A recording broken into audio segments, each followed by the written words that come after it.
Hey y'all, welcome to Regulatory Rewind. This is our 13th edition, and it's actually a special edition. We have some guests this time around because we are looking at Trump 2.0 and doing an analysis of the election promises that President Trump made on the campaign trail and how those have turned out in reality over his first 100 days.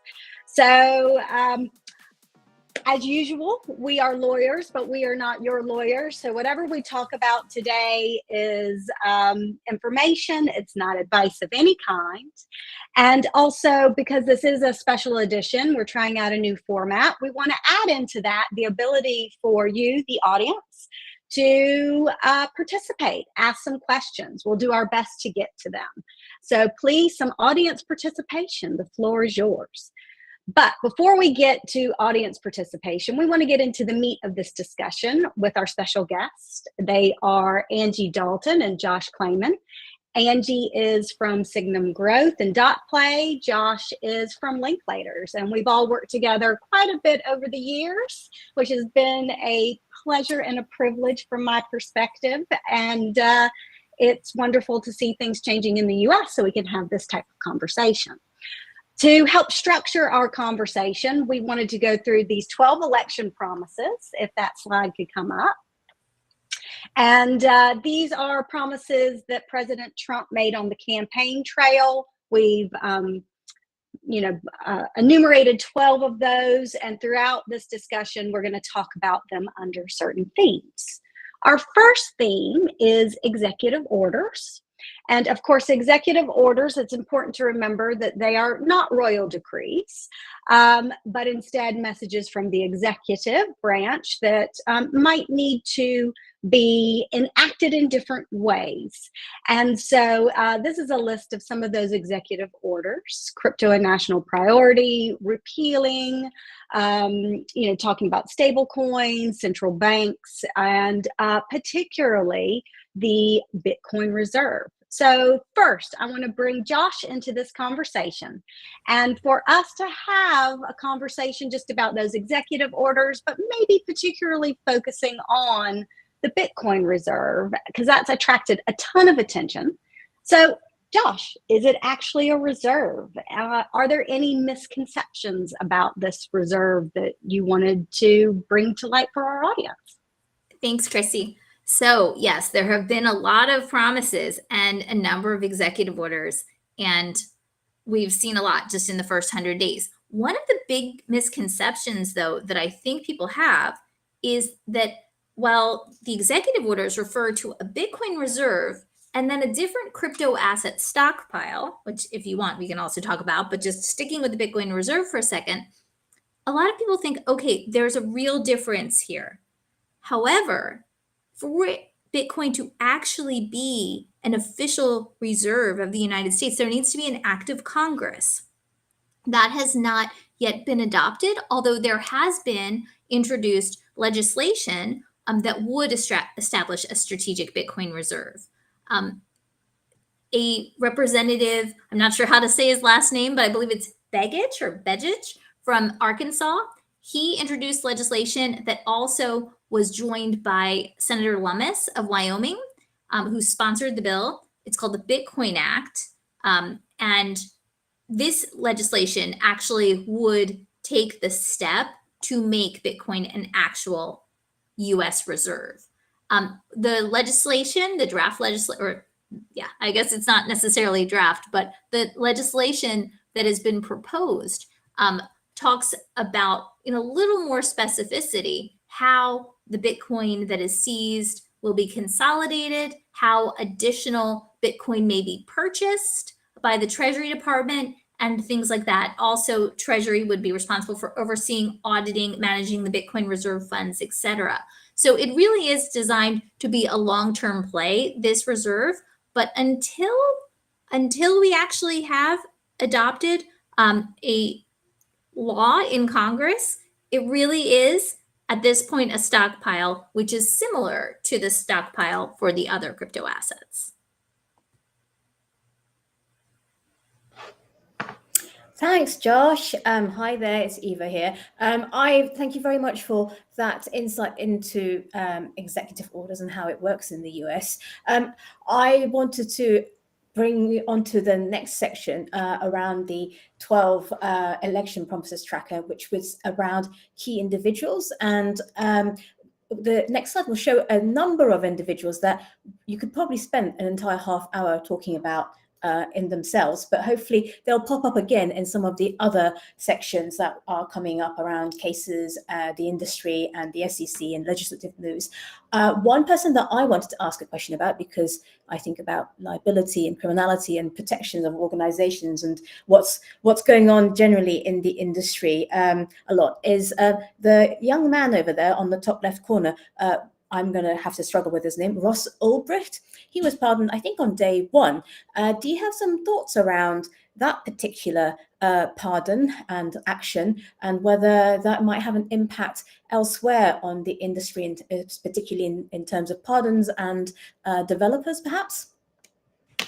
Thanks so much. Yes. So I would say long before Trump came to office, this idea of free Ross day one was a big deal in the crypto space, with people even having T-shirts, things like that. He actually was granted a full pardon on the first full working day of President Trump's second term.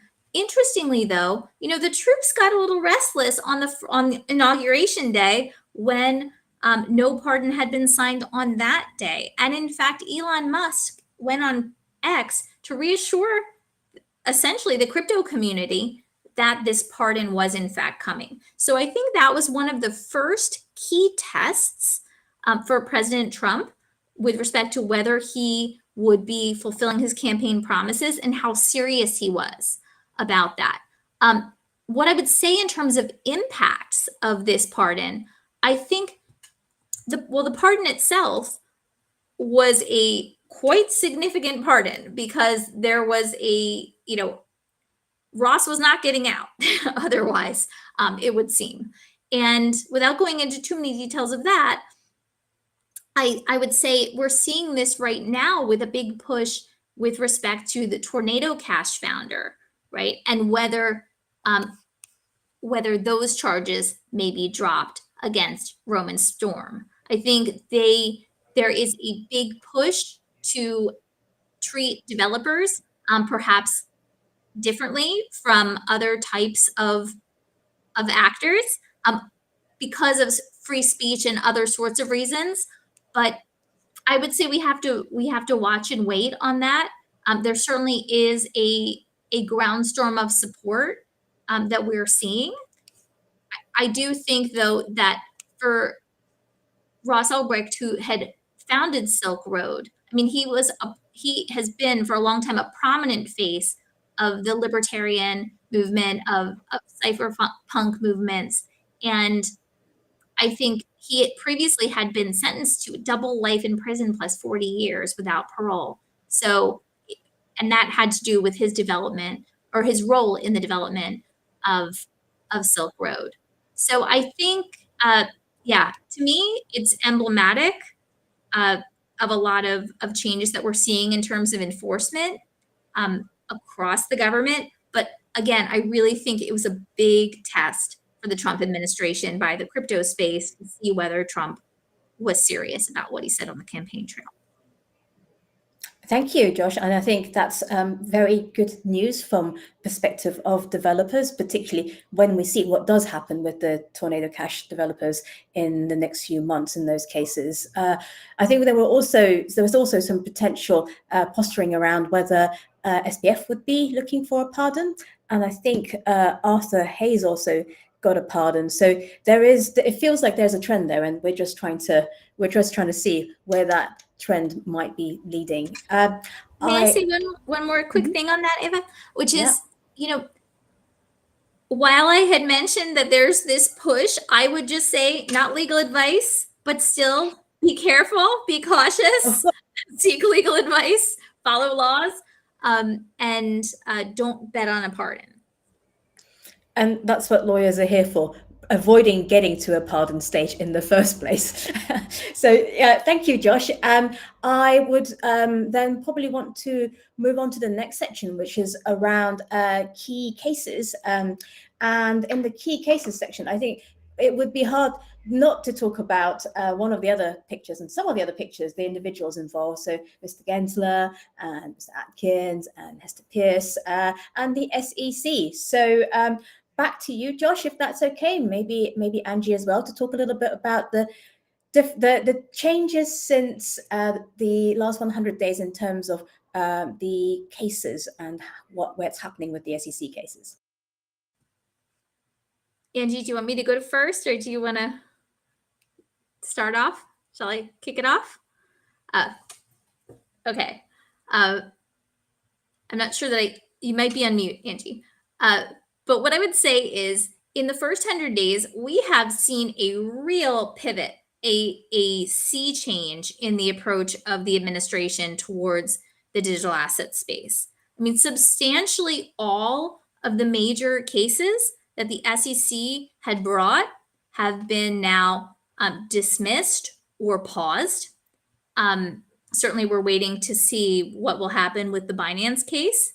We have to remember, with the Binance case, there were some serious allegations levied by the SEC. And so seeing what will happen with that case, I think a lot of people's eyes are peeled and open, waiting for that. But we are hearing more and more about the cessation of investigations as well. So just today, we heard about the SEC dropping the investigation into PayPal stablecoin. I mean, this is a refrain that we are hearing, and it comes on the heels of statements that were made at around the time of the election and after the election, even prior to the inauguration, though, from certain regulators, including, I believe, Mark Guyeda, who's a commissioner of the SEC, and otherwise, about, enforcement and the enforcement priority being the wrong approach. Certainly, we, in terms of actual criminal, like fraud, those types of behaviors, no one is suggesting that those types of prosecutions will cease. We certainly see that in the case of Celsius founder Alex Mashinsky, I believe today even there was a recommendation, I think, of 20 years for his sentencing. Who knows what will happen with SBF, but I do believe that it's important, that we focus on the fact that fraud is fraud, and that has nothing or little to do with crypto. But I think, like I said, I think we're seeing a sea change, and I see Angie's back with us. Angie, I was just talking a little bit about some of the cases that have been dismissed or paused and the investigations that have been dropped. Yes, sorry about my connection. I'm not sure what happened there, but I just wanted to add also that we have seen, while there are obviously a lot of pardons and there's a general understanding in the market that this environment is much more easygoing, much more free flowing. It's like the cool mom who lets the kids host the party kind of environment. Having said that, the rules are still in place, and there's still going to be, we're hearing about, continued crackdown. So it's not like it's a free for all, even though it might seem like some people, have kind of come to that conclusion that it's a complete free for all. And I think the one other area that I wanted to point out from the SEC is as of this morning, they've delayed. So they had already delayed on the ETF front, staking for Grayscale Ethereum Trust, in-kind redemptions for the VanEck Bitcoin and Ethereum ETF. And then today they've delayed until June officially Bitwise's Doge ETF, Franklin Templeton's XRP, and the list goes on. So pretty much they're kicking the can on that specific topic. But agree that a lot of the number of cases, I don't even know what the number is, but the number of cases that has been dropped is pretty dramatic. Yeah, thank you. That was very good insight from the case side. I would like to move over to the legislative side and want to get some insight from you what you think about the friendlier regulation that's coming up, especially around the FIT21 Financial Innovation and Technology Act that is meant to make it easier and make it clearer for participants of the markets. I think one key feature that they have is a definition of a decentralized system. That's something that everybody has been waiting for before, because before it was only from the SEC that they had the SEC framework where they defined basically on technical ripeness of a project and decentralization, whether or not something would be a security or not. And of course, there's technical definitions like the Nakamoto coefficients, but FIT21 definition takes a different approach, and I would like to know how you think about that.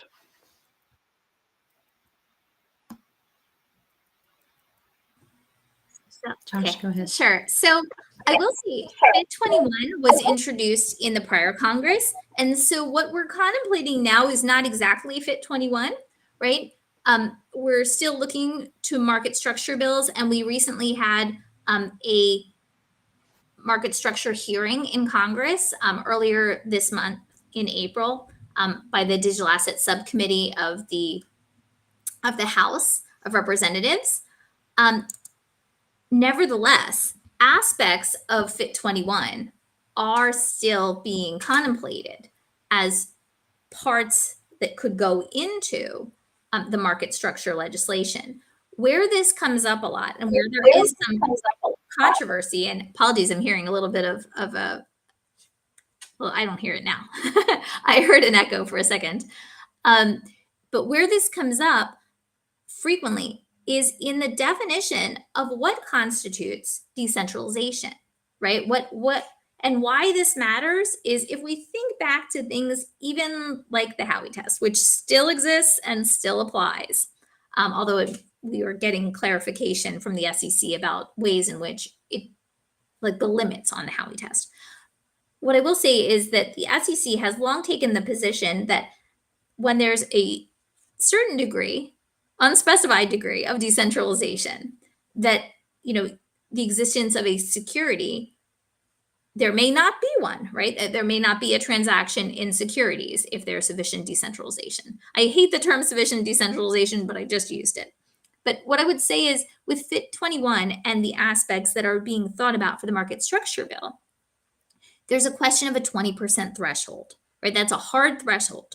Has to do with voting power or economic control, right? And so we know that this may also be hard to track, right? You could have many different wallets that divide up holdings of a variety of folks, and you might not necessarily know if somebody is holding in the aggregate 20% together with their affiliates.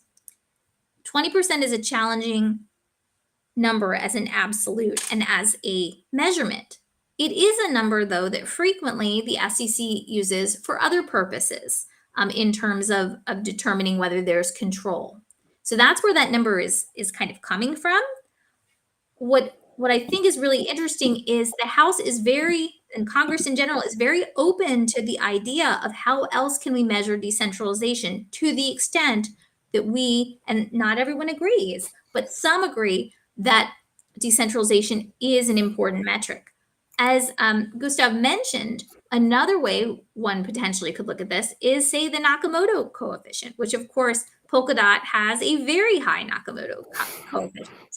So, there are lots of different ways, and I think to the extent that we can educate folks in Congress about how this might be measured, I think it would be very helpful. Well, certainly education is something we have talked a lot about in Regulatory Rewind, Josh, and also thinking about decentralization. We've done, an episode on that basically. And before we get to Glenn's question, I just wanted to remind everyone that we encourage your participation. We encourage questions. Please send those through. We'll try to get to them today and try to make this a feature going forward, because we also understand that some of these topics can get quite detailed, and we might need to peel back the layers of the onion a little bit more, either now or in the future. But with that, I think, should, in the interest of time, move on to Glenn's question. So Glenn, over to you. Thank you, Chrissy. So if we can quickly pivot to political appointees. I wanted to ask, we've recently seen the controversy surrounding David Sachs, and he was being accused of, having conflicts of interest, and then he had to declare publicly that he had no conflicts of interest. And, as Trump and the administration at large continues to make different appointees, I just wanted to ask you, even in the case of divestments, do you have any thoughts around managing real or perceived conflicts of interest as the administration continues to move forward with their mandate on digital assets? Thanks so much, Glenn. So one thing I would just first say, that in addition to our disclaimer about legal advice, we just add, the views that we're expressing are our own personal views. They don't necessarily represent the views of our employer, of clients, of others who might know us. And some of these thoughts may just be off the cuff. So with that caveat, I would say, transparency, just as it's an important ethos in the Web3 community, it's important for purposes of appointees. I think we should remember, and I can delve into it a little bit, but just to give a little bit of background, it may be challenging to find people who are well suited for roles that require deep knowledge of crypto and the digital asset space. For example, you mentioned David Sachs. He's the White House AI and crypto czar. It may be challenging to find people who have that level of expertise and, frankly, affection and credibility if they haven't touched crypto. And we see this with government agencies, federal agencies and others, where employees are not permitted to hold digital assets, right? They're not allowed to do that. So I would just say, we're not going to be able to likely be in a situation where someone has significant experience in the digital asset space and hasn't had some sort of, whether it's a holding or a representation or some other relation to certain tokens. I believe that what you may be referring to as well has to do with the fact that David O. Sachs, as I understand it, was a seed investor in Solana. Now, Solana also is the platform, as you know, that, well, if you think of Trump coin and Melania coin, I think it's important to look at the connections. I wouldn't necessarily call these conflicts, I would call them connections.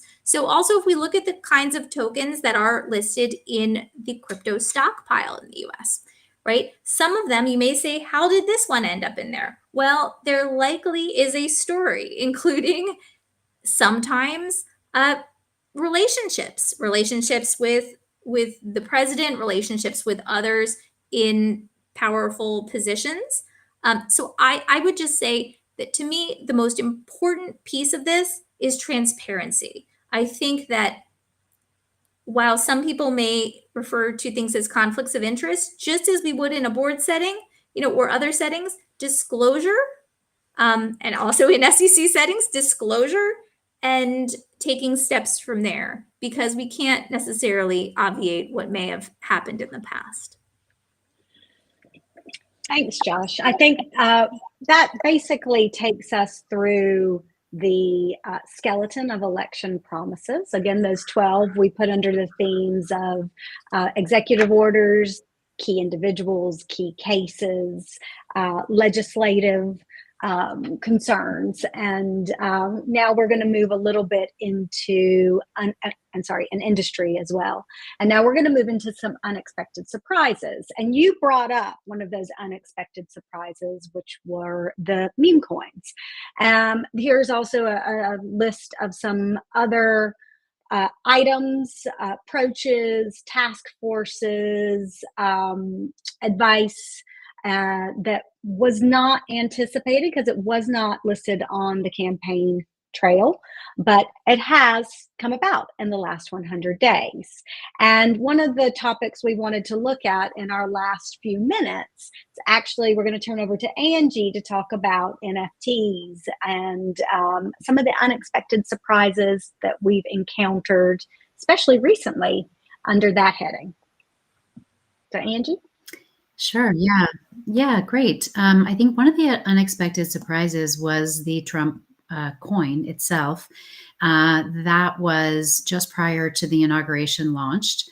It was a self-declared meme coin. It quickly went to a market valuation of about $5 billion, and it sparked a lot of discussion and debate around ethical implications of a sitting president being connected to a cryptocurrency that is connected to him personally or his family. So as of early 2025, as of maybe I think it was it was around February when it was reported that 80% of the total Trump coin supply, and this is the dollar sign Trump, was held by two Trump affiliated entities, which were closely linked to Donald Trump and his family. And so that, has really sparked a lot of questions. And then as of very recently, there was an announcement that on May 22nd of this year, that President Trump will be hosting an exclusive dinner at his golf club for the top holders of this Trump meme coin. And the implication is that there will be kind of special access and maybe even, kind of policy influence that comes along with this special access. So it's an unusual situation that I don't think that we've seen in the past. And some of the, kind of legal issues are around conflict of interest and this kind of blending of public and private. The use of the public office for private gain is in question. Security laws around this idea of could it be an investment contract? Now, meme coins get around that by coming out and saying this is just funny. There's nothing attached to this. You don't own any equity in this. But if the average person might think that that this is an investment contract, that they're buying this so that it will appreciate in value, that question has been, is out there. And then there are obviously some ethical issues that have been raised around, a sitting president promoting a personal cryptocurrency, and this blurring of the lines between investors and voters. So, this will be an interesting one to watch. And yeah, I mean, because it is one of the first things that people bring up when they say, this is a very easy environment for crypto and kind of anything goes. They bring up this Trump meme coin. So the other thing that I wanted to touch on was NFTs. And as you know, Chrissy, so I'm running .play, which is the pivotal hub for gaming in Polkadot. And NFTs are the basis of, a lot of why we left the traditional finance world and started Signum Growth Capital, our firm, which was to focus on this area of emerging technologies and video games, this intersection. And I had met the gentleman who finalized the ERC 721 standard. And I thought, wow, this technology is really powerful in terms of authenticity, provenance. As more and more people own more and more things online, they're going to want property rights around those.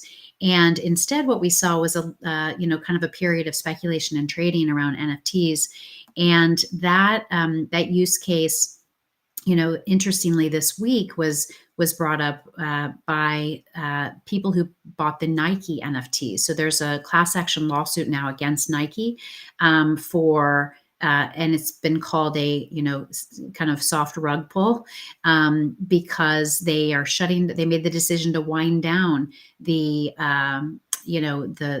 project around NFTs, which allowed you to buy kind of a digital sneaker, and it was an NFT. And the interesting part to me was that the class action lawsuit says that the buyers were not aware, they would not have bought these NFTs if they were aware that they were, quote, unregistered securities. And one of the things that Nike probably did was file an exemption from registration, which almost by definition puts it into the securities world.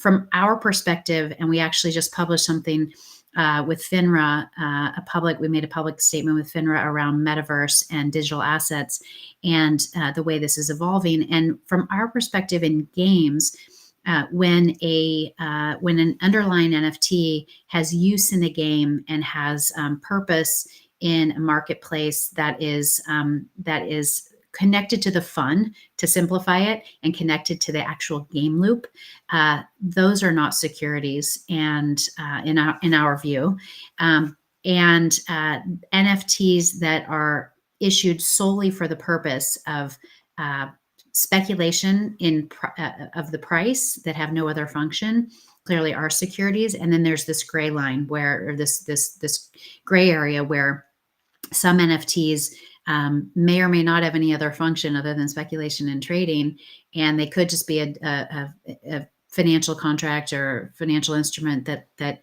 has a pretty graphics wrapped around it. And so those are still up for debate, and we're still seeing cases like this come about. Thanks, Angie. Well, listen, I think we have flown through some very important topics, and it's very timely. It's also changing on a daily basis.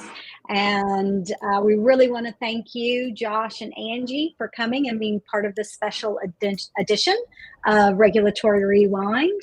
I think we've all really enjoyed it. Would love to have you back in the future, maybe 200 days. Although I'm sure a lot will happen between now and then. So until next time, everyone, and thank you very much. Thank you, Chrissy, and thank you, everyone. Have a great day.